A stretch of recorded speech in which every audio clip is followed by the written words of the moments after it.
This episode of Techno Buffalo is brought to you by the Air Force Collaboratory. Hello, Internet, and welcome back to another episode of Ask the Buffalo, the show where you can ask me, Ashley Esqueda, any question you might have across the wide world of technology.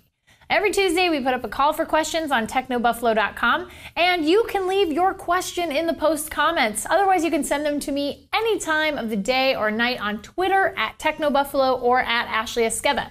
Just make sure you use hashtag AskTheBee so I can see it, and usually I'll answer between 3 and 5 questions every episode. So let's get answering, because this is Ask the Buffalo.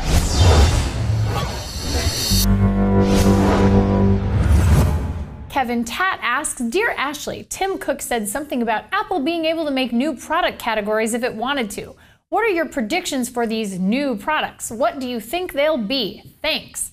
This is an awesome question. I can't even begin to imagine the types of crazy things, not just Apple, but other technology companies are going to come out with in the next few years. It might be a really long time until we see something like the iPad again that sort of created a new genre of product that was really consumer-friendly tablets for everybody. I know that we sort of had seen slates before, but really the iPad kind of brought it into the collective lexicon of technology for non-gadget geeks like we are. But honestly, I think when Tim Cook says something like that, and this is sort of an Apple-esque thing that they do, which is, I think it's more of not necessarily creating new categories, because even the iPod I would consider a new category, even though MP3 players had already existed at that point in time. But I think it sort of redefined that particular niche and that particular product to make it widely consumable by everybody.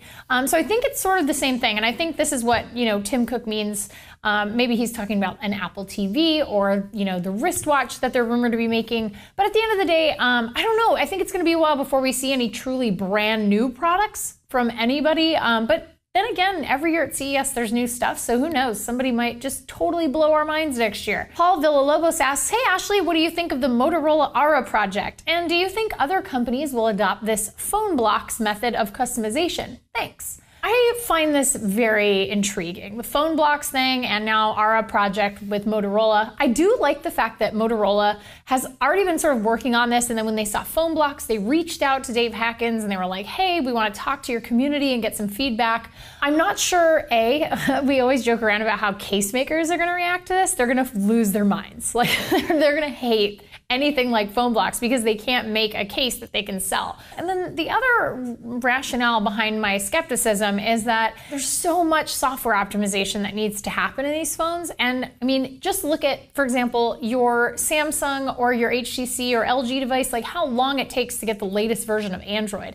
Now add on extra pieces of hardware into that equation. I mean, this is sort of one of those things where you're going to be constantly chasing the carrot of optimization and making sure everything is compatible hardware-wise with either Android or some other open source form of software. So I don't know. I think idealistically, this is an awesome idea, and I'd love to see something like this kind of come to fruition, but I don't know if a lot of companies are going to adopt this method of customization. And I also don't know if it's really going to get picked up across a wide swath of consumers. But it'll be interesting to see if it actually does come to fruition at some point. Twitter user Avaround asks, would you prefer an iPhone with a larger screen? Yes, of course. I mean, the thing is I do like my iPhone 5S. It's a nice phone. However, I do feel that 4.5 inches to 5 inches is really that sweet spot for a screen. I love a 4.5 inch screen. That's my favorite screen size.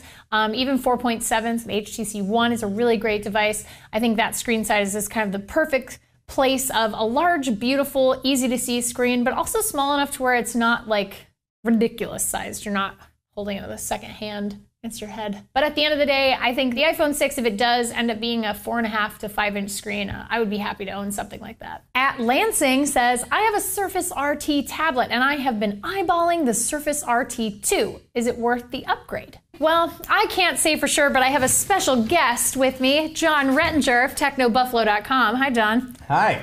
So answer the question, because you've been using the Surface. Yes! If you like the original Surface RT, the Surface 2 is awesome. If you live in that ecosystem, it is the biggest upgrade. It's like saying from the iPad 1 to the iPad 3. Do it!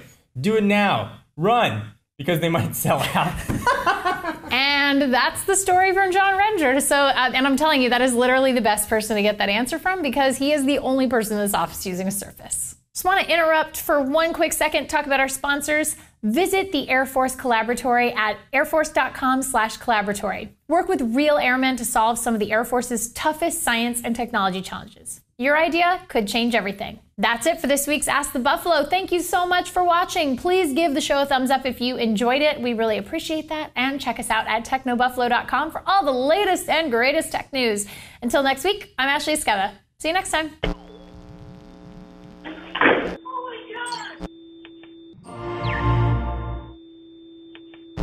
Hey guys, Ashley here. Just wanted to let you know that if you liked what you just saw, we've got 2 other shows that go live every single week. Redinger's Rants, where John totally goes nuts about issues that bug him across consumer technology, and Rumor Roundup, where he tells you all about the best rumors in the world of tech. So click the text below that says subscribe, and if you want to check out either of those shows, click right over here. See you next time. Thanks for watching.